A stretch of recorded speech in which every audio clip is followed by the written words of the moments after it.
Hello, আমি দেবাশিস সাহা। আমি এসেছি তোমাদের কাছে আজকে আনএকাডেমি প্ল্যাটফর্মে হয়ে অপশনাল হিস্ট্রি। অপশনাল হিস্ট্রির আমি ক্লাস শুরু করেছিলাম একটা। আমি মৌর্য ডাইনেস্টি পড়েছিলাম এবং টোটাল সিলেবাস সম্পর্কে একটু আলোচনা করেছিলাম। আজকে তোমাদের অপশনালের আমি কিছু গুরুত্বপূর্ণ বই এবং কোয়েশ্চেন অ্যান্সার নিয়ে একটু আলোচনা করবো। আমি আজকে একটু মিডিয়াভেল ইন্ডিয়া সম্পর্কে একটু বলবো। মিডিয়াভেল ইন্ডিয়ার এই সিলেবাস বলবার আগে আমি একটুখানি বলে দিই, আমার পরিচয়টা দিয়ে রাখি। আমি তোমরা একটু দেখে নাও। আমি আমি 18 বছর ধরে একটা বিখ্যাত প্রতিষ্ঠানের আমি history head of the department ছিলাম, যেখানে হচ্ছে সরকারি চাকরি আমাদের পড়ানো হয় এবং ডাব্লিউবিসিএস এর এবং আইএস এর ক্লাস আমি নিতাম। সেখান থেকে আজকে আমি আনএকাডেমি প্ল্যাটফর্মে খুব ভাগ্যবান যে আনএকাডেমি প্ল্যাটফর্মে এত সুন্দর একটা বন্দোবস্ত করা হয়েছে এবং একটা খুব রিজনেবল দামে স্টুডেন্ট এখানে ভর্তি হতে পারে। যারা তোমরা এখনো পর্যন্ত ক্লাস কোর্সে ভর্তি হওনি, যারা স্পেশাল ক্লাস করছো, তাদের আমি অনুরোধ করছি পুজোর সময় হাতে হাত খরচা বাবদ কিছু কিছু টাকা এবং আমাদের বাবা মায়ের কাছ থেকে কিছু টাকা এবং নিজের যদি কিছু টিউশন ফিস জমিয়ে টাকা থাকে, সেগুলো তো আমরা জামা কাপড় না কিনে এবছর করোনা ভাইরাসের জন্য ঘরের থেকে না বেরিয়ে আমরা বরং সেই টাকা দিয়ে আমরা আনএকাডেমি সাবস্ক্রাইব করতে পারি। এটা আমার মনে হয় অনেক বেশি লাভবান হবে। ক্লিয়ার? যাই হোক, আমি একটুখানি আমার আইডিটা দেখাচ্ছি। রেফারেল কোডটা তোমরা একটু দেখে নাও।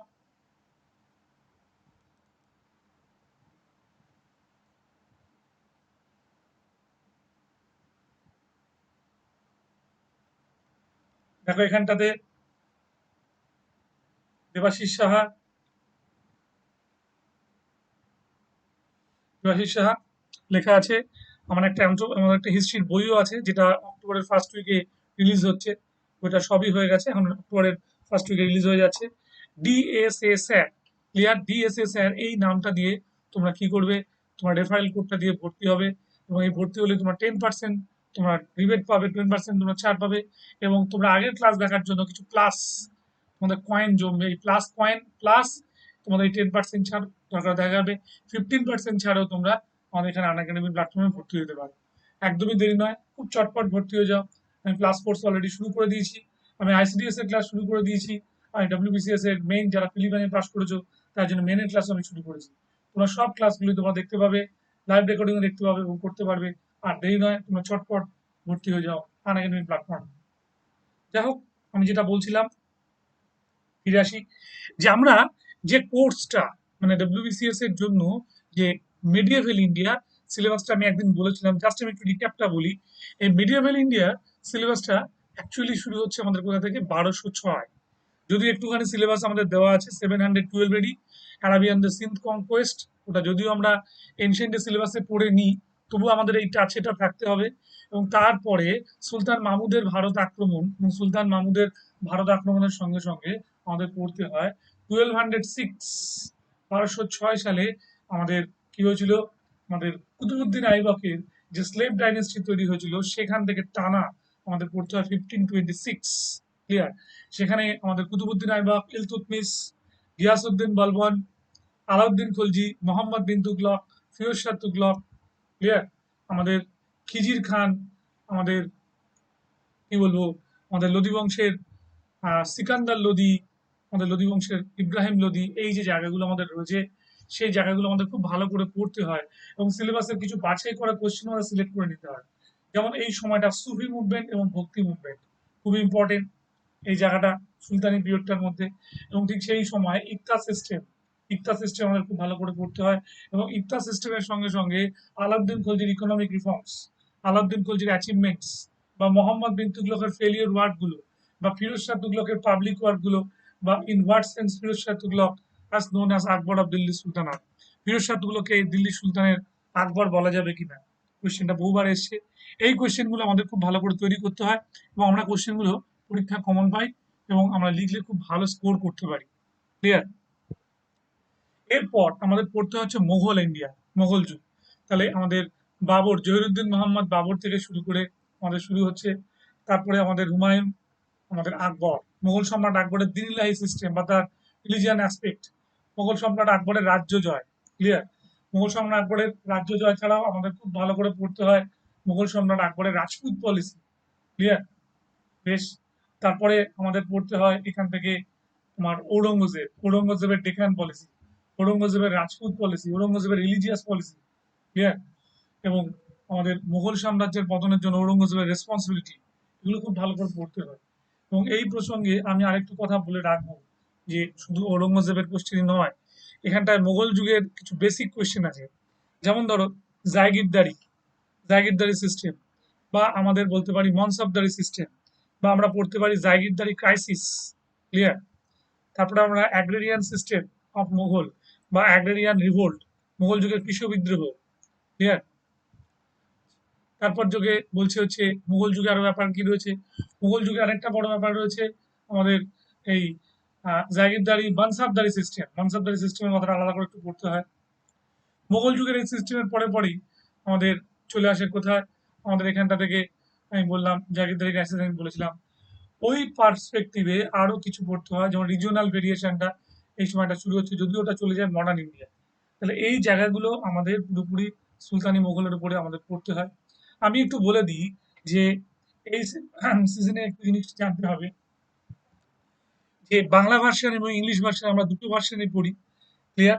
আচ্ছা, আমি একটু বলে দেবো যারা কেবলই মাত্র সিবিএসসি বা আইসিএসসি ব্যাকগ্রাউন্ড তারাই কেবলমাত্র হিস্ট্রিটা অপশনাল ইংলিশ ভার্সনে নেবে, নচেত ইংলিশে মাস্টার ডিগ্রি, ইংলিশে অনার্স এরকম স্টুডেন্টদের আমি বলছি বাংলা ভার্সন নিতে, কারণ তারা যদি ওয়েস্ট বেঙ্গল বোর্ডে পড়ে থাকে। কেবলমাত্র আইসিএসসি বোর্ড বা সিবিএসসি বোর্ডের স্টুডেন্টকেই আমি একটা কথা বলবো, তারা নেবে হচ্ছে আমাদের সম্পূর্ণভাবে ইংলিশ ভার্সনে। যাই হোক, বাংলা ভার্সনে পুরো স্কোরিং খুব ভালো নাম্বার ওঠে, এরকম ভাববার কোনো কারণ নেই যে বাংলা ভার্সনে নাম্বার ওঠে না, এটা ভাববার একদমই কারণ নেই। যাই হোক, আমি এবার যেটা বলতে চাইছিলাম, এবার দরকার হচ্ছে আমাদের বই, কি বই পড়লে আমরা ভালো স্কোর করতে পারি, ক্লিয়ার। মুঘল যুগের সুলতানি যুগ এই দুটো পিরিয়ডের জন্য ভালো বই তেসলিম চৌধুরী, মধ্যযুগে ভারত পার্ট 1, পার্ট 1 মধ্যযুগে ভারত হচ্ছে তেসলিম চৌধুরী, মধ্যযুগে ভারত পার্ট 2 যেখানে মুঘল যুগটা রয়েছে সেটাও তেসলিম চৌধুরীর বই ভালো। এবং আমি এই দুটো বই ছাড়াও আমি আরেকটু কথা বলবো সেই প্রসঙ্গে, যে তেসলিম চৌধুরীর এই দুটো পার্ট ছাড়াও আমি আরো বলবো ভালো বই রয়েছে, সেটা তোমরা দেখতে পারো। জীবন মুখোপাধ্যায়ের যে বইটা রয়েছে আমাদের ডিগ্রি কোর্সের জন্য, সেই বইটাও বেশ ভালো বই। এবং এছাড়া আমি বলতে পারি গোপাল পাহাড়ি, গোপাল চন্দ্র পাহাড়ি, গোপাল কৃষ্ণ পাহাড়ি, গোপাল কৃষ্ণ পাহাড়ির বই দেখতে পারো, আমাদের সুলতানি এবং মুঘল যুগ আমাদের দুটো পার্টে রয়েছে, এটাও খুব ভালো বই। ইংলিশ ভার্সনের বইদের জন্য আমি বলবো অবশ্যই খুব ভালো বই তোমরা পড়তে পারো ভিডি মহাজন, ভিডি মহাজনের বই ভীষণ ভালো মিডিভেল ইন্ডিয়ার জন্য। এছাড়া হচ্ছে প্রভাতাংশু মাইতি, মিডিভেল ইন্ডিয়ার খুব ভালো বই। এবং এই ছাড়াও আমি আর একটা বইয়ের কথা বলতে পারি, তোমরা দেখতে পারো Satishchandra, medieval India Satishchandra paper 1, medieval India Satishchandra paper 2, এই বইটাও খুব ভালো বই, ক্লিয়ার। তাহলে হয়ে গেল, তাহলে ইংলিশ ভার্সন এবং বেঙ্গলি ভার্সন আমি বই বলে দিলাম। এবার আমি একটু যেটা আলোচনা করব যে কিরকম টাইপের কোয়েশ্চেন্স বা কোন কোয়েশ্চেন্স গুলো বেশি ইম্পর্টেন্ট হতে পারে, আমাদের একটা ছকের মতো সাজিয়ে নেওয়া উচিত যে আমরা কি কি কোয়েশ্চেন সিলেক্ট করব বা কি কি কোয়েশ্চেন অ্যান্সার আমরা তৈরি করবো, বা আমরা এই যে ইউটিউব চ্যানেলে আমি কোন কোন ক্লাসগুলোর কোয়েশ্চেন গুলোর উপর এমফাসাইজ করবো সেগুলো আমি একটু বলবো, তোমরা একটু ভালো করে লক্ষ্য করো। আমি দেখাচ্ছি, স্লাইড শো করছি।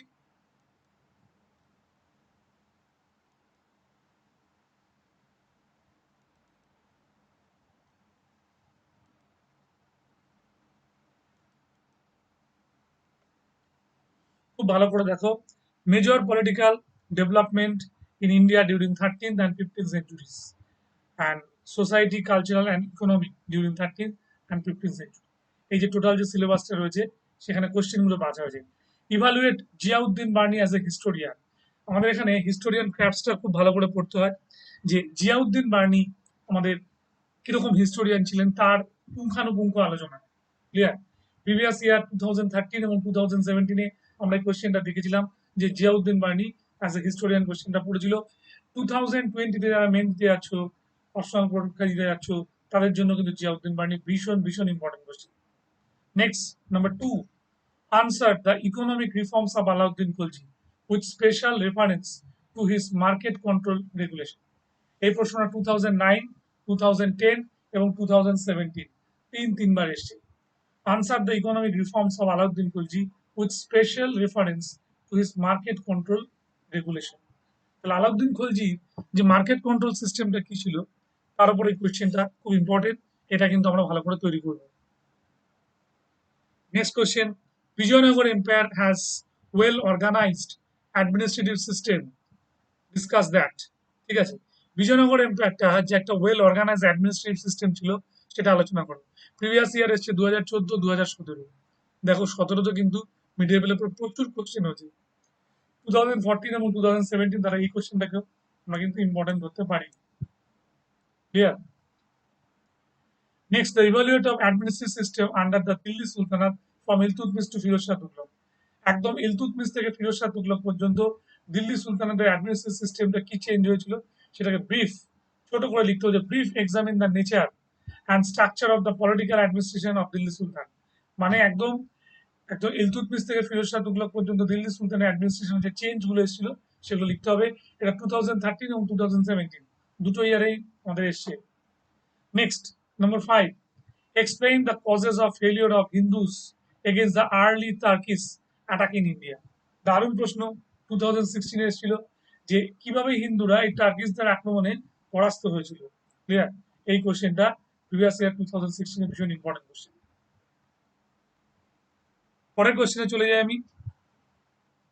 দেখো এখানে কোশ্চেনটা কি বলছে, Alauddin Khalji described to be considered one of the best sultanate of Delhi. হলো, Ibn Battuta, do you agree? তাহলে আলাউদ্দিন খলজির অ্যাচিভমেন্টটা বলতে হবে। Alauddin Khalji describe to be considered one of the best sultan of Delhi. তাহলে আলাউদ্দিন খলজি যে অ্যাচিভমেন্টটাকে সেখানে আমাদের কোটেশনটা তুললো ইবন বৌতা, এটাকে আলোচনা করতে বলছে। এটা প্রিভিয়াস ইয়ার 2016 এসেছিল। এই কোশ্চেনটা আমরা খুব ভালো করে দেখবো। নেক্সট, তারপরের কোশ্চেন আমি শো করি, the impact of Islam on Indian society and religious and vice versa from 13th to 16th century. Impact of Islam in society এবং রিলিজিয়ান, ভারতের ধর্ম এবং সমাজের মধ্যে ইসলামের যে প্রভাবটা ছিল 13 এবং 16 সেঞ্চুরিতে, তারপর একটা কোশ্চেন দিয়েছে। এটাকে আমার এরকম হয় দেয়, interaction and assimilation of the cultural traditional and growth of Indo Islamic culture of medieval India. Medieval ইন্ডিয়ার ইন্দো ইসলামিক কালচারটা কিরকম ছিল? How did Hindu and Muslim communities interact during the সুলতানের পিরিয়ড। হলো, হিন্দু মুসলিম কিভাবে ইন্টারাক্ট করেছিল, এই কোশ্চেনটা বহুবার এসছে এবং এই সময় আসার সম্ভাবনা খুব প্রবল। এটা আমি রাখছি 2020 ভেরি ভেরি ইম্পর্টেন্ট কোশ্চেনের মধ্যে আমি একটা রাখছি, যেটা প্রিভিয়াস ইয়ার 2005, 2011, 2013 এবং 2015 এই কোশ্চেনটা এসছে। ভীষণ ভালো question, Hindu Muslim interaction. assess the assess the contribution of Amir Khusru as a historian and a political thinker. Clear? আমির খসরু তোমার হিস্টোরিয়ান ছিল না, কেবলমাত্র একজন পলিটিক্যাল থিঙ্কার ছিল। তার উপর একটা ইভালুয়েট করে একটা কোশ্চেন লিখতে দিয়েছে। এটা 2015 এসেছিল, ভীষণ ইম্পর্টেন্ট কোশ্চেন। নেক্সট, পরের question, right a short note on the public works of Firoz Shah Tughlaq. তাহলে আমির খসরু কিন্তু একটা আমি বলে দিই আমাদের কিসের কোশ্চেন বললো, আমির খসরুর কোশ্চেনটা কিন্তু বললো আমাদের কি বলবো এই হিস্টোরিয়ানস। জিয়াউদ্দিন বার্নি দেখলাম, তার সঙ্গে আমরা আমির খসরু পেলাম। Write a short note on the public works of Firoz Shah Tughlaq, or discuss the reforms of Firoz Shah Tughlaq. How far was the responsible for the decline of Delhi Sultanate? Clear? Firoz Shah তুগলকের উপরে যে public work করছিল তারপর একটা short note করতে বলছে, একদম পুরো to the point answer লিখতে হবে এটা। এবং discuss the reform of Firoz Shah Tughlaq, how far was the responsible for the decline of Delhi sultan. Firoz Shah তুগলকের সংস্কারগুলো কি ছিল এবং সেই ফিরোজ শাহ তুগলক দিল্লি সুলতানের পতনের জন্য কতখানি দায়ী ছিলেন। নেক্সট কোয়েশ্চেনে চলে যাই, write a short note on Vijayanagar Bahmani contest. Vijayanagar বাহামনির মধ্যে যে কনফ্লিক্ট হয়েছিল তার উপর একটা শর্ট নোট লিখতে বলেছে। এটা 2015 এসেছিল। এটাও কিন্তু খুব ভীষণ ভীষণ ইম্পর্টেন্ট কোয়েশ্চেন। এই তার মানে সে বুককাড়াইয়ের সময় যে শুরু হয়েছিল ফিরোজ শাহ বাহামনির সঙ্গে ঝামেলা, সেটাকে নিয়ে আমাদের বলতে হবে। Clear? How would you analysis the contribution of the Ilyas Shahi dynasty in the history of Bengal? How would you analysis the contribution of Ilyas Shahi? Ilyas Shahi বংশের কি কন্ট্রিবিউশন ছিল সেটা লিখতে বলছে। এটা প্রিভিয়াস ইয়ার 2011 আর 2015 এসেছিল। এটাও কিন্তু আমি ইম্পর্টেন্ট কোশ্চেনের মধ্যে রাখছি। Nature of the Delhi sultanate as a state. Delhi সুলতানের নেচার কি ছিল, দিল্লি সুলতানি সাম্রাজ্যের নেচার কি ছিল? এটা কি থিওক্রেটিক স্টেট ছিল নাকি এটা মিলিটারি স্টেট ছিল, সেটা তোমার বলতে হবে। জাজিং by the form of functioning would you ascribe. হলো, এই nature of Delhi Sultanate important question. এটাও কিন্তু আমি বছরে এখানে ইম্পর্টেন্ট রাখছি। দিল্লি সুলতানাত থিওক্রেটিক স্টেট, এটা প্রিভিয়াস ইয়ার 2001, 2003, 2015 তিনবার এসছে। দিল্লি সুলতানাত কি থিওক্রেটিক স্টেট ছিল? কি কি আর বললাম, 2001, 2003 এবং 2015। ভীষণ ভীষণ ইম্পর্টেন্ট কোশ্চেন, এটাকে আমি রাখছি সাজেশনে। Determine the significance of Mohammad of Ghazni in invasion previous year 2014। 2014 সালের কোশ্চেন ছিল determine the significance of Mohammad Ghazni. Clear? Mohammad গজনির ইনভেশন, ভারতবর্ষে মোহাম্মদ গজনির ইনভেশন গুলো কিরকম ছিল এবং সেটা তোমার কি এফেক্ট ফেলেছিল, তার উপর একটা দারুণ কোশ্চেন। এটা পরীক্ষায় আসে, 2014 এসেছিল। Assess the contribution of Minhajuddin Siraj as a historian. তাহলে জিয়াউদ্দিন বার্নি পেলাম, আমাদের আমির খসরু পেলাম, তার সঙ্গে সঙ্গে পেলাম Minhajuddin Siraj as a historian. ভীষণ ভীষণ important question, contribution of Minhajuddin Siraj as a historian. Next, তারপরের question, what were the construction, what was the consequences of the invention of Mongol on the policies of Delhi Sultanate? What were the consequences of the invasion of Mongol on the policies of the Delhi Sultanate? এই কোশ্চেনটাকে এবার দিতে পারে, explain the Mongol invasion during Iltutmish to Mohammad bin Tughlaq. হলো? বেশ, তাহলে কোশ্চেনটা দিতে পারে একবার ডাইরেক্ট মঙ্গল ইনভেশন, আবার বলতে পারে Mongol invasion during Iltutmish to Mohammad bin Tughlaq. Iltutmish থেকে মোহাম্মদ বিন তুগলক পর্যন্ত ভারতবর্ষে মঙ্গল আক্রমণ 2014 এটা এসেছিল।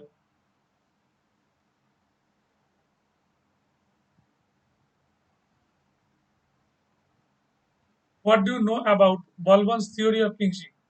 বলবনের কিংশিপের থিওরিটা কি ছিল? What do you know about Balban's theory of kingship? বলবনের কিংশিপের থিওরি কি ছিল, বা রাজা হিসেবে বলবনের কৃতিত্ব কি ছিল? Was Mohammad bin Tughlaq really a mad king? তুমি কি মনে করো মোহাম্মদ বিন তুগলক একজন পাগলা রাজা ছিলেন? Was Mohammad bin Tughlaq really a mad king? তুমি কি মনে করো মোহাম্মদ বিন তুগলক একজন পাগলা রাজা ছিলেন? Analysis the economic measures of Firoz Tughlaq. Clear? Mohammad bin Tughlaq বাংলা রাজা ছিলেন কিনা, এই কোশ্চেনটা 2017 এসেছিল। এটাকেও সাজেশন আমি রাখছি ইম্পর্টেন্ট কোশ্চেন হিসেবে। What do you know about Balban theory of kingship? বলবনের থিওরি অফ কিংশিপ কিন্তু বহুবার এসেছে কোশ্চেন, 13 এবং 18 এর আগেও এসেছে। Analysis the economic measures of Firoz Shah Tughlaq. হলো? ইকোনমিক মেজার্স কেবলমাত্র তার অর্থনৈতিক সংস্কারগুলো 2001 এসেছে। Was Firoz Shah Tughlaq really the Akbar of Delhi sultanate? এই প্রশ্নটা সাজেশনে আমি রাখবো, এটা ভীষণ ইম্পর্টেন্ট কোশ্চেন, যে দিল্লি সুলতানের আকবর বলা যায় কিনা ফিরোজ শাহ তুগলকে। এটা 2006 সালে কোশ্চেনটা এসেছিল। নেক্সট, পরের question, why did the grandeur scheme of Mohammad bin Tughlaq fail? Mohammad bin তুগলকের যে মহান যে নীতিগুলো ছিল সেগুলো কেন ফেলিওর হয়েছিল? এই কোশ্চেনটা খুব ইম্পর্টেন্ট, মানে মোহাম্মদ বিন তুগলক কেন ব্যর্থ হয়েছিল। Examine the contribution of Hussain Shahi dynasty to the হচ্ছে তোমার কি economic and cultural life of Bengal. Hussain Shahi 2005 এসছে, এটাও 5, এটাও 5।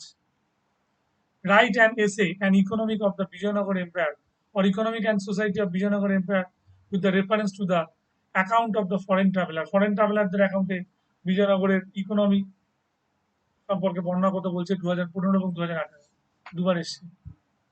Right a short note of the iqta system, ভীষণ ভীষণ ইম্পর্টেন্ট, এই ইয়ারের ইম্পর্টেন্ট কোশ্চেন মধ্যে আমি রাখছি। Write a short note on the iqta system or land grants in the medieval India. Write a short note on the ICTA system of land grants in medieval India. হলো? বা what do about the iqta system of Delhi sultanate? Delhi iqta সিস্টেমটা, Delhi sultanate ইকতা system সম্পর্কে কি জানো? এটাও খুব important question. Iqta system of land grants of medieval India, এটাও পড়বে আমরা। What do know about iqta system of Delhi সুলতানাত?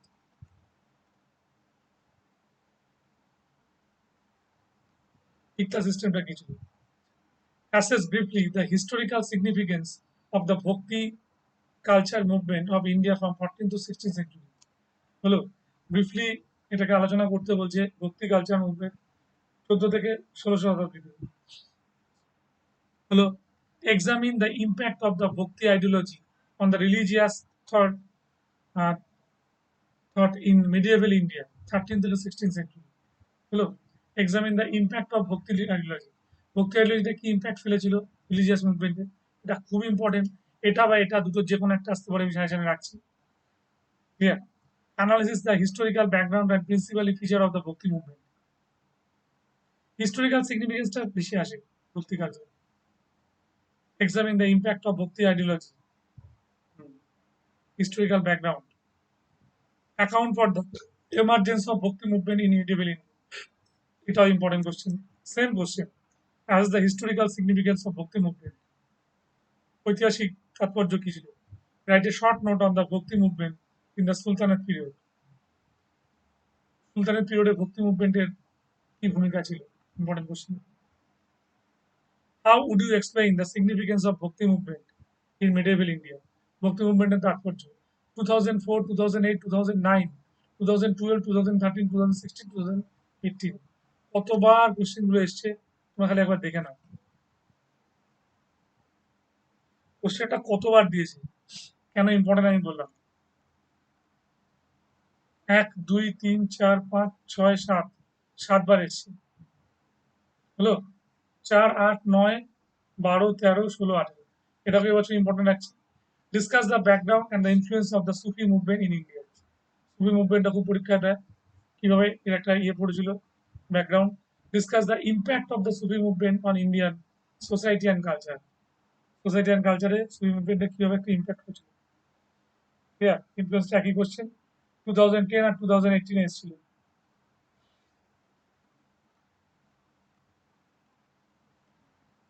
এবার আমরা চলে যাবো হচ্ছে Mughal Indian history. Mughal Indian হিস্ট্রির কোশ্চেন গুলো আমরা চলে যাবো। দেখো, discuss the impact of Aurangzeb Deccan policy on the Mughal empire. ঔরঙ্গজেবের ডেকান পলিসিটা কিরকম ছিল? ক্লিয়ার? এটা একটা খুব ইম্পর্টেন্ট প্রশ্ন। প্রিভিয়াস ইয়ার 2001, 2017 দুবার এটা এসছে। ডিসকাস দ্য ইম্প্যাক্ট অফ ঔরঙ্গজেবের Deccan and policy of the Mughal empire. Next question, the divine faith Din i Ilahi. ঔরঙ্গজেবের কোশ্চেনটা 1 আর 17 দুবার এসছে ডেকান পলিসিটা। Divine faith Din i Ilahi was a monument of Akbar's folly, not of his wisdom. Vincent স্মিথের কোটেশনটা পুরো তুলে দিল। The whole scheme was to বলছে আউটকাম অফ আমাদের ridiculous vanity of monastery of growth of unrestrained autocracy. Unrestrained autocracy হলো, এটা উপর একটা কোশ্চেন আছে। V.S. Smith is the statement true of the false of the Milligan and Allegenian of the contemporary. Look, it is a born out of his political compulsion. Look, V.S. Smith is the statement true, false, Milligan and the allegation of the contemporary. It is born on his political compulsion. এই একটা question, মানে দিনিলাহিটা সম্পর্কে আলোচনা করতে বলছে। Analyse the religious policy of Akbar, এই কোশ্চেনটাও দেয়। দিনিলাহিটা আলাদা করে দিতে পারে, রিলিজিয়াস পলিসি দিতে পারে। Spiritual awakening of Akbar and development of his religious ideas. The Dinilahi was a monument of Akbar's folly, not of his wisdom. Smith comment on the statement with the reference to the Akbar's experiments. Hello, Dinilahi new religion or was born out by political compulsion. 2005, 2008, 2011, 13, 14, 16, 18 কতবার এসেছে দেখো। 5, 8, 11, 13, 14, 16, 18 1, 2, 3, 4, 5, 6, 7 7বার কোশ্চেনটা এসেছে। এটাও কিন্তু আমি সাজেশনে রাখছি। হলো, give a critical account of the Maratha administration under Shivaji. Maratha administration under Shivaji এই কোশ্চেনটা দিয়েছে 2014 এবং 2017। শিবাজি administration. Discuss the economy of Mughal empire. Mughal যুগের অর্থনীতি 2017 এসছে। ইম্পর্টেন্ট কোশ্চেন, এটা ইম্পর্টেন্ট, এটা important. Explain briefly the main trends in the Mughal Afghan বলছে contest for supremacy in northern India from 1526 to 1556. Explain briefly the main trends in Mughal Afghan contest for supremacy of northern India for 1526 to 1556. Mughal Afghan তোমার হচ্ছে কি আমাদের আমাদের দ্বন্দ্ব, যেটা 2016 এর question, খুবই important question. How would you characterise Sher Shah as a innovator or a reformer? কারণ প্রশ্ন, শের শাহ একজন ইনোভেটর ছিল না রিফর্মার ছিল? 2003, 2011, 2016 তিনবার এসছে কোশ্চেনটা। Analysis the Rajput policy of Akbar was a great Mughal. What was his result?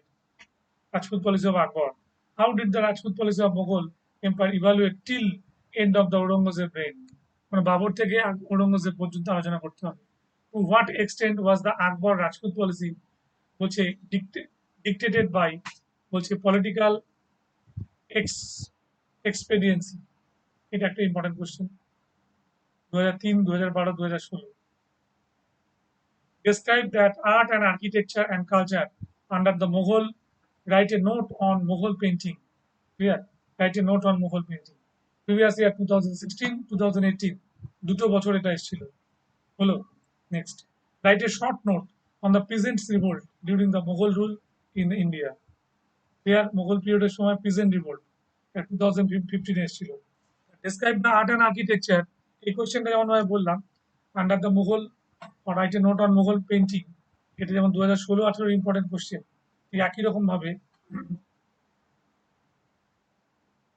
Mughal painting যেমন ইম্পর্টেন্ট কোশ্চেন ঠিক তেমন ভাবেই right a short note of the peasant revolt during the Mughal period তাহলে দেখো একবার আর্ট অ্যান্ড আর্কিটেকচার দিয়েছে কোনোবার হচ্ছে painting দিয়েছে আলাদা করে এটা 40 মার্কসের খুব ইম্পর্টেন্ট কোশ্চেন 30 মার্কসের 20 মার্কসের হয় আবার শর্ট নোট দিয়েছে peasant revolt during the Mughal period clear এটা ভালো করে দেখবো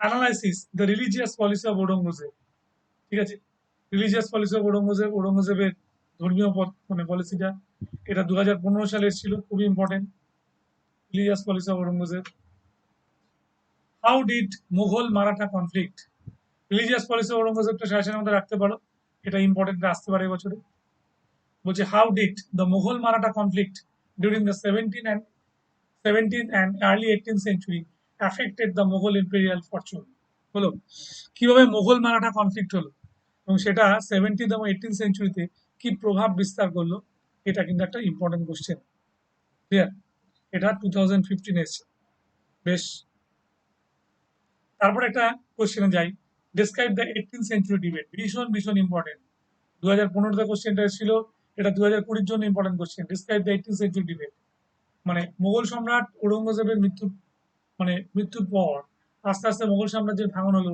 রিজিনাল পাওয়ারগুলো বাড়তে আরম্ভ করলো পেনিট্রেশন অফ ইউরোপিয়ানরা যেভাবে আস্তে আস্তে ছড়িয়ে পড়ছিল ঠিক আছে এরকম একটা অবস্থার মধ্যে এটা কি সত্যি একটা অন্ধকার যুগে পড়ে গেল নাকি এটা সার্ভাইভ করার চেষ্টা করলো এরকম একটা টানাপোড়েনের মধ্যে এই যুগটাকে বিভিন্ন অ্যাসপেক্টে বর্ণনা করতে হবে ঠিক আছে debate 2015 write a short note of the jagirdari system of Mughal period ঠিক আছে jagirdari system of Mughal period ভীষণ ইম্পর্টেন্ট কোশ্চেন 2014 সালে এসেছিল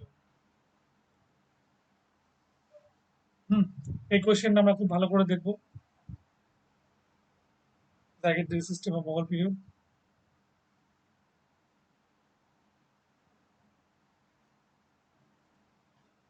হলো নেক্সট এবার দেখো পরের কোশ্চেন হচ্ছে এক্সামিন দ্য ফিচার অফ বলছে central Asian and Persian style in Mughal architecture সিমেট্রিয়াল হবে Asian and Persian style Mughal architecture কি প্রভাব বিস্তার করেছিল discuss the nature of Mughal architecture under Akbar to Shah Jahan এটা খুব important question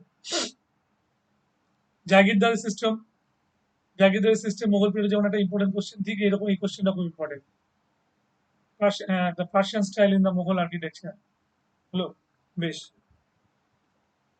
review the architecture of the great Mughals মুঘলদের একটা তোমার কি বলবো গ্রেট আর্কিটেকচার সম্পর্কে আলোচনা করতে হচ্ছে the growth of British power in 18th century 2014 এর কোশ্চেনটা এসেছিল ভালো করে দেখবে এই কোশ্চেনটা the growth of the British power in 18th century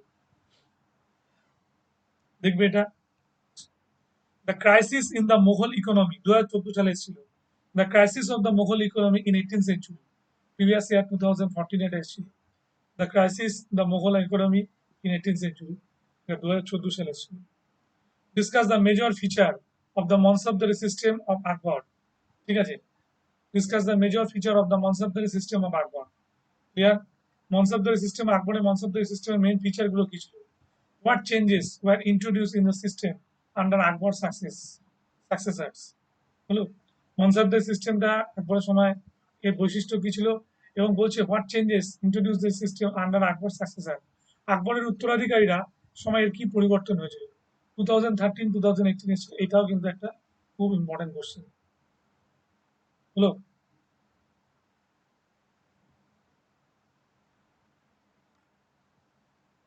British power give a critical account of Shershah administration. Shershah administration চেয়েছে 2013-এ। বেশ ইম্পর্টেন্ট কোশ্চেন। শিবাজির অ্যাডমিনিস্ট্রেশন এবং শেরশাহ অ্যাডমিনিস্ট্রেশন খুব পরীক্ষা দেয়। To process of a state formation of India in the 17th and 18th centuries, the emergence of the regional state. বলছে the process of the state formation, রাষ্ট্র তৈরির ক্ষেত্রে 17th এবং 18th সেঞ্চুরিতে কিভাবে এমার্জেন্স হয়েছে রিজিওনাল স্টেট এবং টুকরো টুকরো রিজিওনাল স্টেটগুলো তৈরি হলো, এই কোশ্চেনটা দিয়েছিল 2013-তে। To what extent did the agrarian crisis weaken the Mughal empire? এই অ্যাগ্রেরিয়ান ক্রাইসিস, এই কৃষি তোমার কি বলবো কৃষি সংকট কিভাবে মোগল এম্পায়ারকে তোমার কি করেছিল, উইক করে দিল। তাহলে অ্যাগ্রেরিয়ান ক্রাইসিসটা খুব পরীক্ষা দেয়, আমি এটা কথা বলছিলাম 2012, এটাও কিন্তু একটা important question. How did a political crisis developed in India after the death of Aurangzeb? How did a political crisis develop in India after the death of Aurangzeb? হলো পলিটিক্যাল ক্রাইসিস কিভাবে ডেভেলপ করেছিল আমাদের ঔরঙ্গজেবের মৃত্যুর পর। ঔরঙ্গজেবের মৃত্যুর পরে political ক্রাইসিসটা কিভাবে develop করলো, খুব ইম্পর্টেন্ট কোশ্চেন, কিন্তু এটা পরীক্ষা দেয় 2010-এ এসেছিল। এটাকে আমি সাজেশনে রাখছি না বছরে, কিন্তু আমি এই কোশ্চেনটাকে রাখার চেষ্টা করবো। Analyse the causes of decline of Mughal empire, how far empire Aurangzeb policy were responsible for the downfall. মোগল সাম্রাজ্যের পতনের জন্য ঔরঙ্গজেবের রেসপন্সিবিলিটি কতখানি দায়ী ছিল, খুব important question. The debate on the decline and the disintegration of the Mughal empire.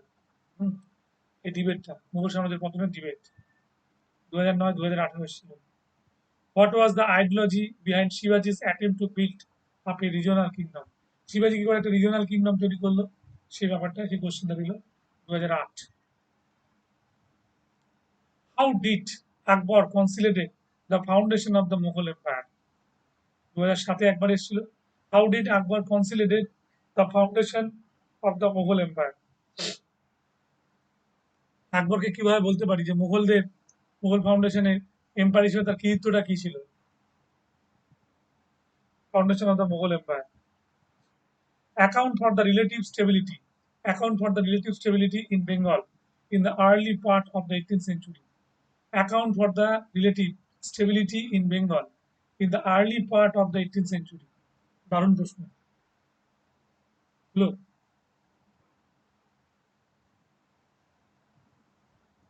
অষ্টাদশ শতাব্দীর আগে বেঙ্গলের এটা কি ছিল, এই কোশ্চেন তেমন ইম্পর্টেন্ট নয়, বরং এটা দেখতে পারি in what sense Sher Shah was the precursor of Akbar as a ruler.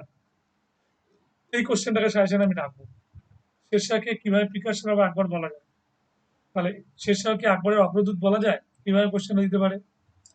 Next একটা কোশ্চেন করেছে, do agree with the view that Shahjahan marks the climates of the Mughal dynasty and empire. Do agree with the view that Shahjahan marks the climates of Mughal dynasty and empire. বলছে তুমি কি একমত শাহজাহানের সময়টা যে মোগল ডাইনেস্টির একটা পরিবর্তন করেছিল, মানে মোগল সাম্রাজ্যের একটা ক্লাইমেট চেঞ্জ করে দিয়েছিল, মানে একটা পরিবর্তন করেছিল, মানে শাহজাহানের সময়টাকে সুবর্ণ যুগ বলা যায় কিনা, ঠিক আছে, সেটা কিন্তু আলোচনা করতে হচ্ছে। ঠিক আছে, গোল্ডেন পিরিয়ড বলা যায় কিনা, 2006-এর কোশ্চেন, খুব ইম্পর্টেন্ট কোশ্চেন, এটাকে সাজেশনে রাখতে পারো। Give a brief account of the peasant and tribal movement in India 18th and 19th century. Why did it fail? অষ্টাদশ এবং ঊনবিংশ শতাব্দীতে, এটা অবশ্য মেজর, এই কোশ্চেনটাকে আমি এখানে রাখবো না, মেনের কোশ্চেন, এটা মডার্ন ইন্ডিয়ার কোশ্চেন হয়ে গেল, ঠিক আছে, এটা মডার্ন ইন্ডিয়ার কোশ্চেন, মিডিয়েভেলে রাখবো না। To what extent was the Zagindari crisis responsible for the decline of Mughal empire? এই প্রশ্নটা খুব হলো। To what extent was the Zagindari crisis responsible for the decline of the Mughal empire? জাগিরদারি ক্রাইসিসটা Mughal সাম্রাজ্যের পতনের জন্য কতখানি দায়ী ছিল, এই কোশ্চেনটা আমরা বাদ দেবো। এখন for the popularity of the world of the mother goddess. একটু জল হবে, জল দিবি?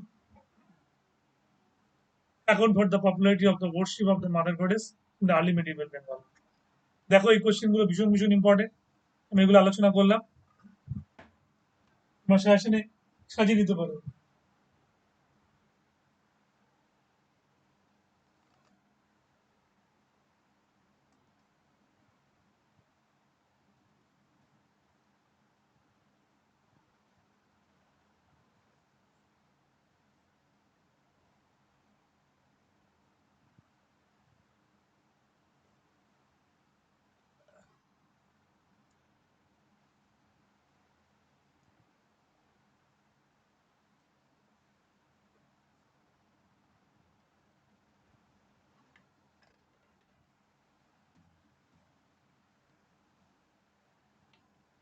হুম।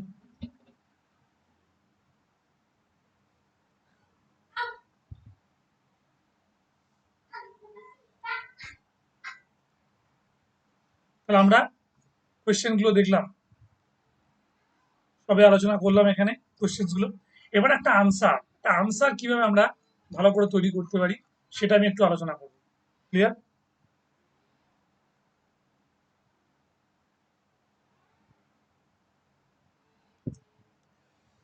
তাহলে আমরা এই কোয়েশ্চেন্স গুলোকে খুব ভালো করে দেখলাম, কোয়েশ্চেনের রিদিম গুলো বুঝলাম, কোয়েশ্চেন নাম্বারের একটা ফ্র্যাকশন আমরা বুঝলাম। কোয়েশ্চেন নাম্বার অ্যানালিসিসটা আমি একটু করে দিই। কোয়েশ্চেন নাম্বার হতে পারে ম্যাক্সিমাম 40 মার্কস, তারপরে হতে পারে 30 মার্কস, তারপরে হতে পারে 20 মার্কস, তারপরে 15 মার্কস, তারপর 10 মার্কস। তার একটা কোয়েশ্চেনের ব্রিফ বা জিসটা আমাদের হাতের মধ্যে রাখতে হবে, যে আমি এইটা 10 নাম্বারের জন্য আমি এইটুকু বলবো, আমি 40 মার্কসের জন্য এইটুকু বলবো, আমি 15 মার্কসের জন্য এইটুকু বলবো, আমি 30 মার্কসের জন্য এইটুকু বলবো। এই জিনিসটা কিন্তু আমাদের রাখতে হবে, একটা গ্রিপের মধ্যে রাখতে হবে। ক্লিয়ার? মাথায় থাকলো? এবং সেটা মাথায় নিয়েই আমাদের কিন্তু পুরো স্ট্রাকচারটা তৈরি করতে হবে। হিস্ট্রি ভীষণ রকম ভাবে একটা স্কোরিং সাবজেক্ট, আমি বলে দিই। হিস্ট্রিতে অনেকে এখন ভালো নাম্বার পায়। আইএস যারা পরীক্ষা দেয় তারা তো জানেই নিশ্চয়ই কিভাবে হিস্ট্রিতে ভালো নাম্বার তোলা যায়। দেন আমি এটা বলবো যে আমাদের এই পেপারে, মানে আমাদের বেঙ্গলি ভার্সন বা ইংলিশ ভার্সনেও আমরা ভালো মার্কস তুলতে পারি বা ভালো মার্কস ক্যারি করতে পারি হিস্ট্রিতে, যদি আমরা এই ওয়েতে আমরা পড়াশোনা করতে পারি। ক্লিয়ার? এবার আমি এখানে একটু বলবো, এবার দেখাবো কিছু আনসার। একটা আনসার কিভাবে লিখলে যে আমরা একটা মেডিভেল ইন্ডিয়াতে আমরা 70% বা 80% পর্যন্ত মার্কস ক্যারি করতে পারি। ক্লিয়ার? তাহলে আমি এক্সাম্পলটা একটু দেখাচ্ছি, তোমরা একটু দেখো।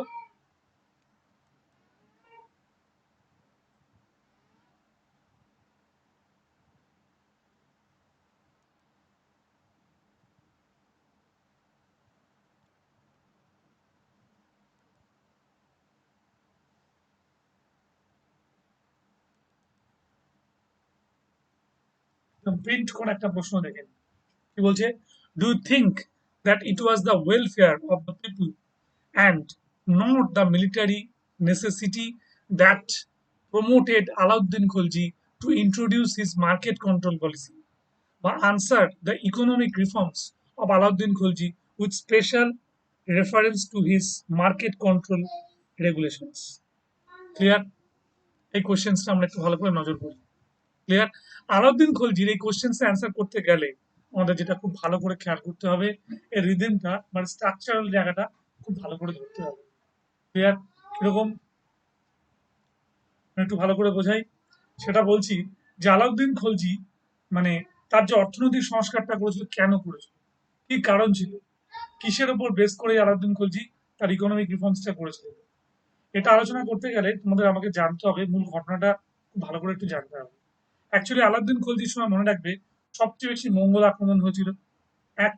নাম্বার টু, রাজ্য বিস্তার করার জন্য আলাউদ্দিন খলজি সবচেয়ে বেশি যুদ্ধ করেছিল। তা দুটো পয়েন্ট বললাম। একটা পয়েন্ট কি বললাম, আলাউদ্দিন খলজির সময় সবচেয়ে বেশি তোমার কি হয়েছিল, মঙ্গল আক্রমণ হয়েছিল। আবার নাম্বার টু কি বললাম, আলাউদ্দিন খলজির সময় সবচেয়ে বেশি যুদ্ধ হয়েছিল রাজ্য বিস্তার করার জন্য। এবার মঙ্গল আক্রমণ যদি আমি প্রতিহত করতে যাই, আমি মঙ্গল আক্রমণটাকে সেভ করতে যাই, বা আমি রাজ্য বিস্তার করতে যাই, তাহলে আমার কি হবে, প্রচুর পরিমাণে যুদ্ধ করতে হবে। আর প্রচুর পরিমাণে যুদ্ধ করা মানে আমার সৈন্য ক্ষয় হবে। ক্লিয়ার? এবং এই সৈন্য ক্ষয় হলে যে প্রবলেম যেটা আমাদের আসতে পারে সেটা কি হতে পারে, সেটা হচ্ছে যে আমাদের আরো সৈনিকের দরকার হতে পারে। তাহলে সৈনিকের চাকরি লোকে করবে কেন? তাহলে সৈনিকের চাকরি করবার জন্য আলাউদ্দিন খলজির সবচেয়ে বেশি স্যালারি সৈনিকদের দিলেন 234 টঙ্কা পার অ্যানাম। এটা দিলেন ক্যাভালরি বা অশ্বরী বাহিনী। ক্লিয়ার? এবং এই বেতনটা যে যখন দিচ্ছেন 1376, 1306, তার 350 বছর বাদে 1355 বা 1356-এ আমরা দেখতে পাচ্ছি এই স্যালারিটা দিয়েছেন শাহজাহান তার আর্মিকে, এবং আকবর এই স্যালারিটা দিয়েছেন কাকে, আকবর এই স্যালারিটা দিয়েছেন তোমার 200 টঙ্কা দিয়েছেন মোটামুটি। আমাদের কোন সময়টা, আকবরের টাইমটা, মানে ধরে রাখো 1580, 1575 এই সময়টা। তা দেখা যাচ্ছে তুল্যমূল্য বিচারে আলাউদ্দিন খলজি অনেক বেশি স্যালারি দিয়েছে। তাহলে প্রশ্ন হলো যে সেনাবাহিনীকে যদি এই স্যালারিটা দিতে যায়, তাহলে ইকোনমি কিভাবে সাজালে এই টাকাটা আসতে পারে। আলাউদ্দিন খুব ভালো করে অবজার্ভ করেছিল যে মার্কেট, যেটাকে বলে সিরাই বা শেরি আদল, যে মার্কেট তার ছিল, সেই মার্কেটে কন্ট্রোলটা খুব লুজ ছিল। এখানে দেখানো হতো যে কনজিউমার প্রোডাক্ট গুলো এক একজন এক এক রকম দামে বিক্রি করছে। কনজিউমার প্রোডাক্টের মধ্যে হতে পারে বিফ, মাটন, যা বলতে পারো মাংস, তাই তো? বিফ বা মাটন, এটা এক একজন এক একটা দামে বিক্রি করতো। কেউ বলো কোয়ালিটিতে ভালো, অনেক রকম ভাবে বুঝিয়ে এটা বিক্রি করতো। কেউ ওজনে দামে কম দিত, ওজনে ঠকাতো। আবার কি হতো, আবার যে বাতি ক্যান্ডেল রাত্রিবেলা জ্বলতো, সেটা এক একটা দোকানে এক এক রকম দাম। কেউ বলে ওর বাতির কোয়ালিটি ভালো, কেউ বলে বাতি জলে ভালো, ঠিক আছে? এরকম অনেক রকম ভাবে বোঝানোর চেষ্টা করেছিল।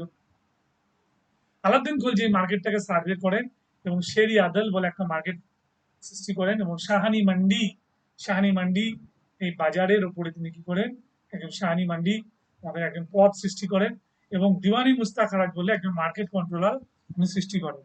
ক্লিয়ার? এবং এই সিস্টেমটা করে আলাউদ্দিন একটা র্যাডিক্যাল চেঞ্জ আনেন মার্কেটে। এবং সেই সময় আলাউদ্দিন এটাও বুঝতে চেয়েছিলেন যে এই কিভাবে এই টাকা পয়সাগুলো সঞ্চয় করা যায়, এই টাকা পয়সাগুলো কিভাবে রেস্টোর করা যায়। এরকম একটা চিন্তা ভাবনা থেকে আলাউদ্দিন যেটা করেছিলেন, আমি বলি, আলাউদ্দিন এই সময়টা খুব ভালো করে হিসেব করে নিলেন যে যে টাকার আমরা হিসেব পাই না, সেটা হচ্ছে কি আমাদের বেগার, তাই তো? দরিদ্র মানুষের টাকার হিসেব কিন্তু আমরা পাই না। মানে বিপিএল তখন তো সেরকম একটা হিসেব ছিল না। তাহলে একজন ভিক্ষুক, একজন বেগার বেগিং করে কতটা রোজগার করে আমাদের জানা নেই। তাহলে তার কাছ থেকেও টাকা পয়সাটা বার করতে হবে। But what was the method? কি মেথডে সেটা বার করা যেতে পারে? সেই মেথডটা বার করবার জন্য আলাউদ্দিন কি করলেন, উনি আমাদের একটা বিধিবদ্ধ পরিমাণ একটা দোকান থেকে, বিধিবদ্ধ একটা দোকান থেকে একটা বিধিবদ্ধ উপায়, বিধিবদ্ধ পরিমাণ মানুষ বলে বিধিবদ্ধ পরিমাণ জিনিস যেভাবে ক্রয় করবে, সেই সিস্টেমটা চালু করলেন, যার নাম রেশনিং সিস্টেম। সবচেয়ে ভালো চাল, সবচেয়ে ভালো চিনি, সবচেয়ে ভালো মাংস, সবচেয়ে ভালো ক্যান্ডেল এখান থেকে দেওয়া শুরু হলো, এবং গরিবদের পয়সাগুলো সমস্ত কি করলো, আস্তে আস্তে রাজকোষে জমাতে শুরু করলো। সেই টাকা থেকে একটা ভালো স্যালারি দিয়ে কি করলেন আলাউদ্দিন খলজি, একটা গ্র্যান্ড আর্মি রক্ষা করতে শুরু করলেন। এবার এই যে সোর্স আমি বলছি, এই সোর্স সম্পর্কে জানতে গেলে জিয়াউদ্দিন বার্নির দুটো বই আছে, তারিকি ফিরোজশাহী আর ফতোয়াই জাহানদারি। নাসিরুদ্দিন চিরাগ একজন সুফি সেইন্ট, তার লেখা বই খয়রুল মজলিসি, এবং আমির খসরুর একটা বই আছে খাজা ইনুল ফতুহ। ক্লিয়ার? এই বইগুলো থেকে আমরা এগুলো সম্পর্কে একটা আইডিয়া পাই। ক্লিয়ার? বেশ, তাহলে এবার আমরা আনসারটা একটু ভালো করে দেখতে থাকি। আলাউদ্দিন খলজির অর্থনৈতিক সংস্কার সম্পর্কে ইতিহাস রচনার মূল উপাদান অবশ্যই সমকালীন লেখক জিয়াউদ্দিন বার্নি, তারিকি ফিরোজশাহী ও ফতোয়াই জাহানদারি। কি কি দুটো বই বলা হলো? একটা তারিকি ফিরোজশাহী বলা হলো, আর একটা ফতোয়াই জাহানদারি বলা হলো। এছাড়া নাসিরুদ্দিন চিরাগের খয়ের উল মজলিসি ও আমির খসরুর খাজা উনুল ফতুহ, একটা বললাম খয়ের উল মজলিসি, আর একটা আমির খসরুর কি বললাম, খাজা উল ফতুহ, থেকে প্রয়োজনীয় তথ্য আমরা পাই। বার্নির তথ্য থেকে জানা যায় আলাউদ্দিনের প্রশাসন ছিল একান্তভাবে সামরিক স্বেচ্ছাতন্ত্রের উপর নির্ভরশীল, পুরোপুরি একটা সামরিক স্বেচ্ছাতন্ত্রের উপর নির্ভরশীল ছিল। বিশেষত ১৩০৩ সালে চিতোর জয়ের পর মালিক তার্গির নেতৃত্বে যে মঙ্গল আক্রমণ ঘটে, সেটি সুলতানের প্রশাসনিক চিন্তাকে প্রভাবিত করেছিল। তার্গি তার্গির আক্রমণটা হয়েছিল কবে? ১৩০৩ হলো। তাই সাম্রাজ্যের নিরাপত্তা ও সংহতির জন্য সুলতানকে বিশাল সৈন্যবাহিনী রাখতে হয়। তবে দেখা গেল যে বইগুলো একটা ইনফরমেশন দিচ্ছে, ১৩০৩ সালে মালিক তার্গির যে মঙ্গল আক্রমণ হয়েছিল, এবং সেটা প্রশাসনকে টিকিয়ে রাখার জন্য, সে আক্রমণকে প্রতিহত করার জন্য একটা বুঝতে পারা, মানে ওরা বুঝতে পেরেছিল একটা বড় রকমের সেনাবাহিনীর দরকার। এবং সেই সৈন্যবাহিনীর সংখ্যা ছিল বলছে ৫ লক্ষের মতো। বিশাল সৈন্যবাহিনী রাখতে হয়, এবং সেই সৈন্য সংখ্যা ছিল ৫ লক্ষের মতো। এছাড়া ফিরিস্তার মতে আলাউদ্দিনের আমলাতন্ত্রের প্রশাসন ছিল জনবহুল, এবং সুলতান প্রায় ৫০,০০০ কৃতদাস রেখেছিলেন। সেই সময় সুলতান তার সৈন্যদের ২৩৪ টঙ্কা হারে যে নগদ বেতন দিতে, সেটি সমসাময়িক আর্থিক ব্যয় ব্যবস্থার সমসাময়িক বললাম, সুলতান তার সৈন্যদের ২৩৪ টঙ্কা হারে যে নগদ বেতন দিতেন, সেটি সমসাময়িক আর্থিক অবস্থার তুলনায় অবশ্যই বেশি ছিল। বার্নির বলেন আলাউদ্দিনের পক্ষে প্রশাসনিক ব্যয়ভার বৃদ্ধি সম্ভব ছিল না। ক্লিয়ার? প্রশাসনিক ব্যয় বৃদ্ধি সম্ভব ছিল না। এমনকি ক্রমাগত যুদ্ধ যে প্রতিরক্ষা ব্যয়কে ঊর্ধ্বমুখী করেছিল, তার ফলে সুলতানের দ্রব্যমূল্য নিয়ন্ত্রণ ও আর্থিক সংস্কার তথা ব্যয় সম্পদ নীতিকে ধরে রাখতে বাধ্য হতে হয়েছিল। কিশোরী শরণলাল, অধ্যাপক পরমেশ্বর, এটা যে পি শরণ, পরমেশ্বর না পি শরণ হবে, পি শরণ হবে, পরমেশ্বরণ হয়ে গেছে পি শরণ, মনে করেন আলাউদ্দিন আয় ব্যয়ের মধ্যে সমতা রেখেই রাষ্ট্রীয় উদ্বৃত্ত সাধনের চেষ্টা করেছেন। কি বলছে? যে আয় ব্যয়ের মধ্যে একটা হিসেব রেখেছিল, রেখেই আলাউদ্দিন আয় ব্যয়ের মধ্যে একটা সমতা রেখেই রাষ্ট্রীয় উদ্বৃত্ত সাধনের চেষ্টা করেছেন। সুলতান মনে করতেন জনগণ হলো মালিকি মুসই। কি মনে করতেন সুলতান? যে জনগণ হচ্ছে মালিকি মুসই। সুতরাং জনসাধারণের স্বার্থ রক্ষা শুধু রাষ্ট্রীয় কর্তব্য নয়, ঈশ্বরের আদর্শ পালন। কি বলছে? জনসাধারণের স্বার্থ রক্ষা শুধু রাষ্ট্রীয় কর্তব্য নয়, ঈশ্বরের আদর্শ পালন। আমির খসরু লিখেছেন, আলাউদ্দিন চেয়েছিল প্রশাসনকে জনগণের কাছে গ্রহণযোগ্য করে তুলে, তাই তিনি মূল্য নিয়ন্ত্রণ দ্বারা জনগণের স্বার্থ রক্ষা করতে চেয়েছেন। খসরু কি চেয়েছিল?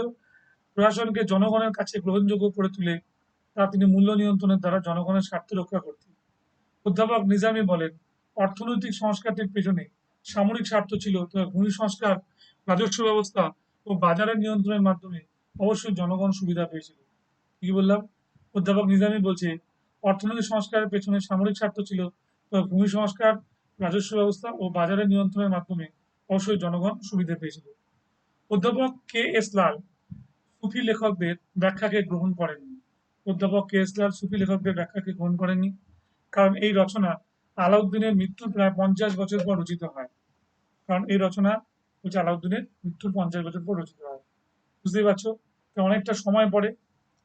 এছাড়া অন্যান্য কোনো সূত্র থেকে প্রমাণ পাওয়া যায় না, তবে একথা স্পষ্ট বা একথা সত্য, আলাউদ্দিন আর্থিক ব্যবস্থা একান্তভাবে সামরিক প্রয়োজনের ফলশ্রুতি। কি বললাম? আলাউদ্দিনের আর্থিক ব্যবস্থাটা ছিল একান্তভাবে সামরিক প্রয়োজনের একটা ফলশ্রুতি। আলাউদ্দিনের রাজত্বকালে ক্রমাগত যুদ্ধে পরিপূর্ণ ছিল, বিশেষ করে বারংবার মঙ্গল আক্রমণে দিল্লির প্রশাসন ভেঙে পড়ে। কি বলছে? আলাউদ্দিন রাজত্বকালে একের পর এক যে ক্রমাগত যুদ্ধ হচ্ছিল এবং সেটার জন্য মঙ্গল আক্রমণ দিল্লির প্রশাসনটা আস্তে আস্তে ভেঙে পড়ছিল। এই প্রশাসনটাকে শক্তিশালী করে রাখার জন্য আর্মির একটা দরকার ছিল। এই অরাজকতার ফলে দেশের দ্রব্যমূল্য বৃদ্ধি ঘটে। তাই এই ব্যবস্থাকে রোধ করতে তিনি সরকারি গুদামে খাদ্য মজুত করেন এবং বাজার থেকে খাদ্য ক্রয় করে নিয়ন্ত্রিত দরে বিক্রির ব্যবস্থা করেন।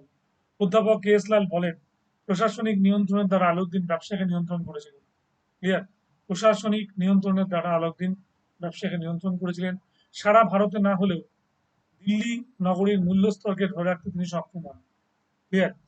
ডক্টর ইউএন দে বলছেন যে আলাউদ্দিনের কখনোই তার সৈন্যবাহিনীকে সমসাময়িক আর্থিক অনুসূচকের তুলনায় কম বেতন যোগাননি।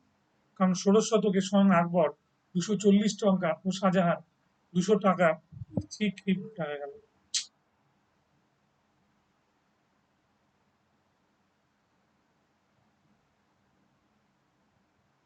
এটা হবে আকবর 200 টাকা হবে, 200 টঙ্কা, আর শাহজাহান 240 টঙ্কা বেতন দিয়েছেন।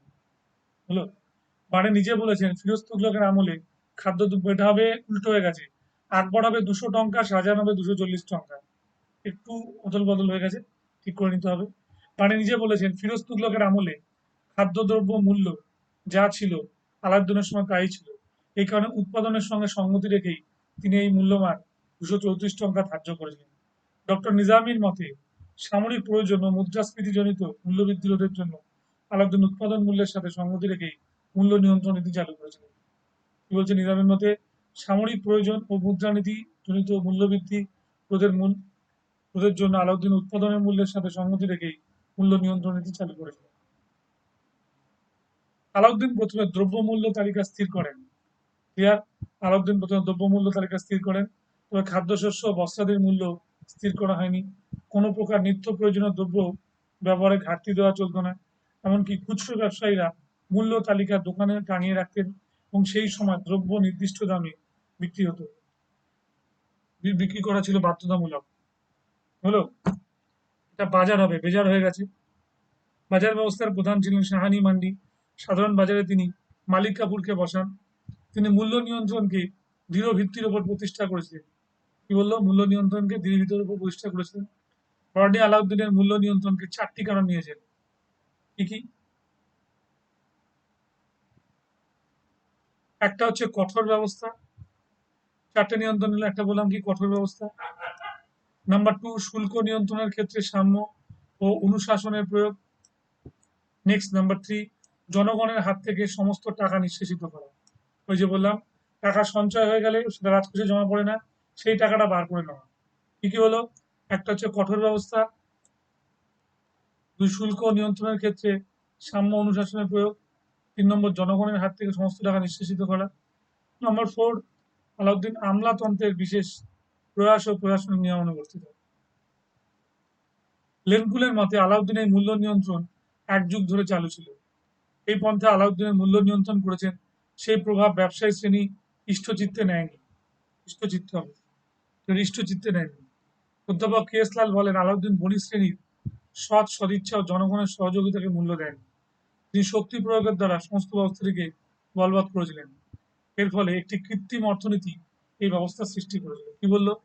কিশোরী শরণ লাল বলছে, আলাউদ্দিন বণিক শ্রেণীর সদিচ্ছা ও জনগণের সহযোগিতাকে মূল্য দেন। তিনি শক্তি প্রয়োগের দ্বারা সমস্ত ব্যবস্থাটিকে বলবৎ করেছিলেন। এর ফলে একটি কৃত্রিম অর্থনীতি এই ব্যবস্থার দ্বারা সৃষ্টি হয়েছিল। তাহলে আর্টিফিশিয়াল এটা কোথায় হচ্ছে বোঝা যাচ্ছে? হস্তশিল্পী ও কারুশিল্পীরা কখনোই প্রয়োজনীয় উৎসাহ পায়নি। তিনি মূলধনী দ্রব্য সৃষ্টিতে উৎসাহ দেন। অধ্যাপক মোরল্যান্ড মনে করেন, মূল্য বৃদ্ধি নিয়ন্ত্রণে মধ্যস্বত্বভোগীদের ধ্বংস করেছিল, তবে এর দ্বারা দরিদ্র শ্রেণী ও ক্ষেত মজুররা ক্ষতিগ্রস্ত হয়। ক্লিয়ার? কি বললো? দরিদ্র শ্রেণী ও ক্ষেত মজুররা ক্ষতিগ্রস্ত হয়। অধ্যাপক সতীশচন্দ্র এই বিষয়ে যথার্থই বলেছেন, হিন্দু ও মুসলমান উভয় শ্রেণীর বণিকরা হয়তো এই নিয়ন্ত্রণের বিরুদ্ধে সোচ্চার হয়েছিল, কিন্তু কেবল সেনাবাহিনী নয়, সকল শ্রেণীর নাগরিক খাদ্যশস্য ও অন্যান্য দ্রব্যের সস্তা মূল্যের উপর উপকৃত হয়েছিল। ক্লিয়ার? হস্তশিল্পী ও কারুশিল্পীরা কখনোই প্রয়োজনীয় উৎসাহ পাননি। তিনি মূলধনী দ্রব্য সৃষ্টিতে উৎসাহ দেননি। অধ্যাপক মোরল্যান্ড মনে করছেন যে মূল্য বৃদ্ধি ও নিয়ন্ত্রণ মধ্যস্বত্বভোগীদের ধ্বংস করেছিল, তবে এর দ্বারা দরিদ্র শ্রেণী ও ক্ষেত মজুররা ক্ষতিগ্রস্ত হয়। অধ্যাপক সতীশচন্দ্র বিষয়ে যথার্থই বলেছেন যে হিন্দু ও মুসলমান উভয় শ্রেণীর বণিকরা হয়তো এই নিয়ন্ত্রণের বিরুদ্ধে সোচ্চার হয়েছিল, কিন্তু কেবল সেনাবাহিনী নয়, সকল শ্রেণীর নাগরিকরা খাদ্যশস্য ও অন্যান্য দ্রব্যের সস্তা মূল্যের উপর উপকৃত হয়েছিল। জিনিসপত্রের দাম বাড়লেই ডিমান্ড বেড়ে যাবে এবং সেটার একটা কেনার একটা রাস্তা দেখা দেবে, এবং সেটাই সেভাবে হয়েছিল। অধ্যাপক ইউএন দে অবশ্য মনে করেন, আলাউদ্দিন আর্থিক ব্যবস্থাটি পরবর্তীকালে শেরশাহ ও আকবর গ্রহণ করেছিল। ঠিক, একদম তাই। এই ইকোনমিক রিফর্মস যে আইডিয়াটা দেখিয়েছিল আলাউদ্দিন খলজি, সেটাই পরবর্তীকালে অনুসারী হয়েছিল কি শেরশাহ এবং আকবর। ক্লিয়ার? তাই ঐতিহাসিক লেনপুল আলাউদ্দিনকে বলছেন ডিয়ারিং পলিটিক্যাল ইকোনমিস্ট, একজন দুঃসাহসিক একজন অর্থনীতিবিদ। কি বললেন? ইউএন দে বলছেন আলাউদ্দিনের আর্থিক ব্যবস্থাটি পরবর্তীকালে শেরশাহ ও আকবরকে গ্রহণ করেছিল, এবং সেটা আলাউদ্দিনের বলছে কে? ডিয়ারিং পলিটিক্যাল ইকোনমিস্ট বলে তাকে আখ্যা দিয়েছিলেন। আধুনিক গবেষণায় প্রকাশ পায় সুলতানের বাজার নিয়ন্ত্রণ কঠোর হলেও বছরে ব্যবসায়ীদের সুলতান 20 লক্ষ টাকা পর্যন্ত ভর্তুকি দিয়েছেন। ক্লিয়ার? কি বলছেন? তিনি বলছেন যে আধুনিক গবেষণায় প্রকাশ পায় সুলতান বাজার নিয়ন্ত্রণ কঠোর হলেও বছরে ব্যবসায়ীদের সুলতান 20 লক্ষ টাকা পর্যন্ত ভর্তুকি দিয়েছেন। বলা বাহুল্য বলা বাহুল্য বিষয়টিকে আর্থিক প্রশাসনের দুর্বলতা হিসেবে চিহ্নিত করা যায়। অধ্যাপক লেনপুল আরো বলেছেন, তিনি ধনীকে বঞ্চিত করে গরিবকে পালন করেছিলেন। ক্লিয়ার? অধ্যাপক লেনপুল কি বলছেন? তিনি ধনীকে বঞ্চিত করে গরিবকে লালন করেছিলেন। অধ্যাপক রামশরণ শর্মা, এই রাম ওই যে বললাম পরমেশ্বরণ বা পি শরণ, রাম শর্মা পি শরণ হবে। অধ্যাপক পি শরণ সুলতানের এই ব্যবস্থাটিকে থ্রুলি বলছে irrational, ill conceived and artificial বলে বর্ণনা করেছেন। কি বললো? ভীষণ এটাকে বলছে থরলি, এটা হচ্ছে একটা রেশনাল, ঠিক আছে, ভীষণ রকম ভাবে একটা বাস্তবসম্মত, ইল কনসিভড অ্যান্ড আর্টিফিশিয়াল, একটা কৃত্রিম উপায় যেন এটা তৈরি করা হয়েছিল বলে বর্ণনা করেছেন। জন্য উল্লেখ্য আলাউদ্দিনের শাসন এবং সংশোধনী সামরিকতন্ত্রের শ্রেষ্ঠ নিদর্শন হলো। আলাউদ্দিনের শাসনটা সামরিকতন্ত্রের একটা কিন্তু শ্রেষ্ঠ নিদর্শন, কারণ তার এই অ্যাডমিনিস্ট্রেশনটার উপরে বেস করে পরবর্তীকালে শেরশাহ এবং আকবর কিন্তু অনুসরণ করেছিল। ক্লিয়ার? শেরশাহের দ্বারা প্রভাবিত হয়েছিল পরবর্তীকালে আকবর। এই যে ইনোভেশনের যে জায়গাটা কিছুটা বলবনের থেকে নিলেও তার ইনোভেশন পাওয়ারটা অনেক বেশি ছিল। হয়তো এই কি বলবো, মানে আমাদের ওই গিয়াসউদ্দিন বলবনের যে আইডিয়াটা উনি হয়তো নিয়েছিলেন, মানে আমাদের ওই সিক্রেট স্পাই সিস্টেমটা, কিন্তু তারপর ওইটাকে ডেভেলপ করার জায়গাটা তিনি কিন্তু অনেকভাবে উন্নত করেছিলেন, এবং উন্নত করার জন্য এখানে কি বলা যেতে পারে যে সামরিকতন্ত্রের একটা শ্রেষ্ঠ নিদর্শন। সুতরাং এই ব্যবস্থা সামরিক স্বৈরাচারের দিক থেকে পরিস্ফুট। সামরিক স্বৈরাচার একটা অটোক্রেসি ছিল, এটাও পরিষ্কার। আলাউদ্দিন খলজি একটা অটোক্রেসির উপর বেস করে এটা তৈরি করেছিল।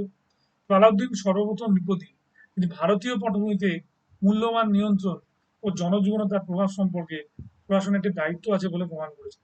বলছে আলাউদ্দিন হচ্ছে ফার্স্ট রাজা যিনি ভারতীয় পটভূমিতে একটা মূল্যবান নিয়ন্ত্রণ এবং জনজীবনে যে তার একটা প্রভাব আছে সে সম্পর্কে প্রশাসনের একটা কি বলবো মানে সর্বপ্রথম বলি যে ভারতীয় পটভূমিতে একটা মূল্যবান নিয়ন্ত্রণ মানে একটা কি বলবো ওই ইকোনমিটাকে একটা ঠিকঠাক জায়গায় নিয়ন্ত্রণ করতে হবে এবং জনজীবনে যে প্রভাব আছে সেই সম্পর্কে একটা দায়িত্ব আছে তা প্রমাণ করেছিলেন।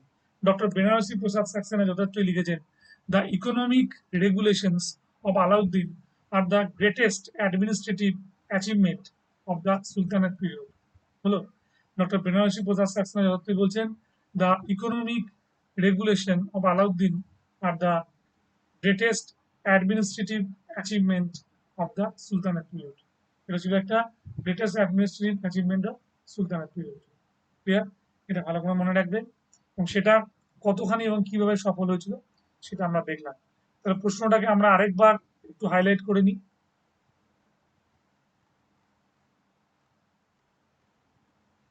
তিনখানা পেজে আমরা অ্যান্সার করেছি।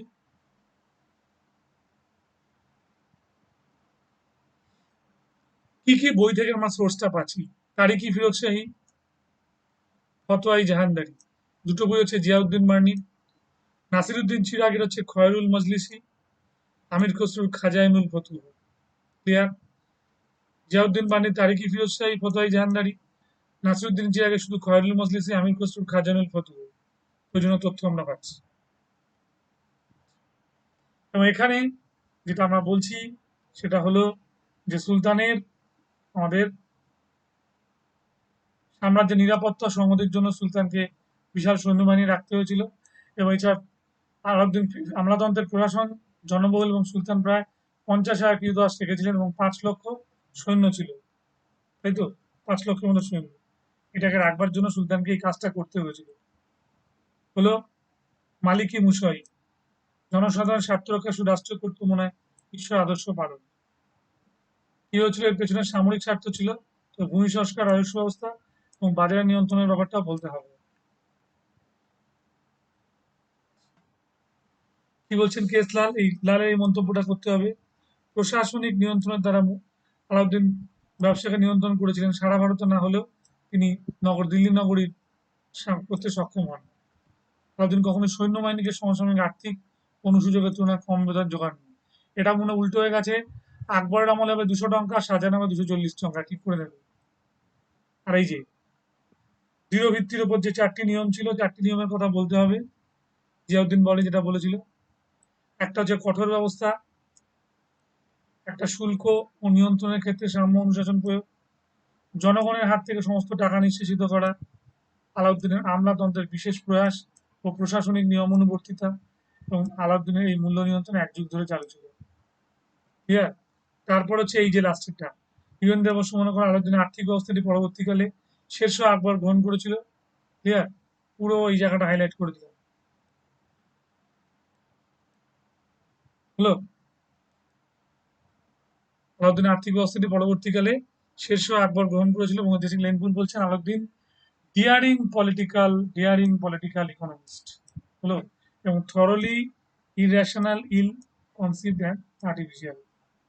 বলছে the economic regulations of Alauddin are the greatest administration achievement of the sultanate period.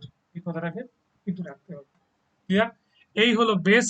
এইভাবে আমরা উত্তর তৈরি করব এবং এইভাবে লিখবো। যাক আমি চলে আসছি, আশা করি কারো কোনো বুঝতে অসুবিধা হয়নি। একদম 40 মার্কসের কোশ্চেনের এর বেশি আমরা লিখবো না এবং এটাকে ছোট করব কি করে, আমি জায়গাগুলো দেখিয়ে দিলাম 10 মার্কসের জন্য কোন কোন পয়েন্ট হাইলাইট করবো আমি দেখিয়ে দিলাম। যাই হোক, আমি আবারও বলি, আমি ফিরে আসছি যে তোমরা অবশ্যই সাবস্ক্রাইব করে নাও, যারা এখনো পর্যন্ত সাবস্ক্রাইব করনি তারা একটু দেখে নাও এবং সাবস্ক্রাইব করার জন্য আমি অবশ্যই বলবো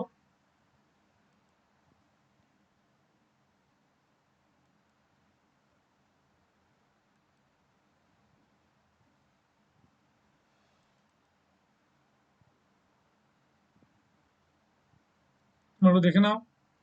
আমি দেবাশিস সাহা। ক্লিয়ার? DSSR এটা দিয়ে তোমরা সাবস্ক্রাইব করো, 10% ছাড় পাবে। পুজোর সময় হাতে টাকা আসছে, একদমই কোনো রকম ভাবে জামা কাপড় কিনে খরচা না করে আমার মনে হয় তোমরা এই টাকাটা এখানে ব্যয় করলে অনেক বেটার হবে। তোমরা ডিএসএ স্যার এই রেফারেল কোডটা দিয়ে সাবস্ক্রাইব করে নাও এবং তোমরা প্লাস ক্লাসে যাও। অপশনাল আইসিডিএস এর ক্লাসও হচ্ছে, ডাব্লিউবিসিএস এর মেনের ক্লাস হচ্ছে এবং পিলির ফাউন্ডেশনের ক্লাস চলছে, তোমরা রীতিমতো করতে পারবে। এবং আমরা স্পেশাল ক্লাসে টপিক ধরে ধরে আমরা এমসিকিউ করে দিই, সেটা প্র্যাকটিসও থাকবে, যেটা তোমাকে খুব সাহায্য করবে। তখন আর দেরি নয়, তোমরা ডিএসএ স্যার এই রেফারেল কোডটা দিয়ে ইমিডিয়েটলি তোমরা ভর্তি হয়ে যাবে।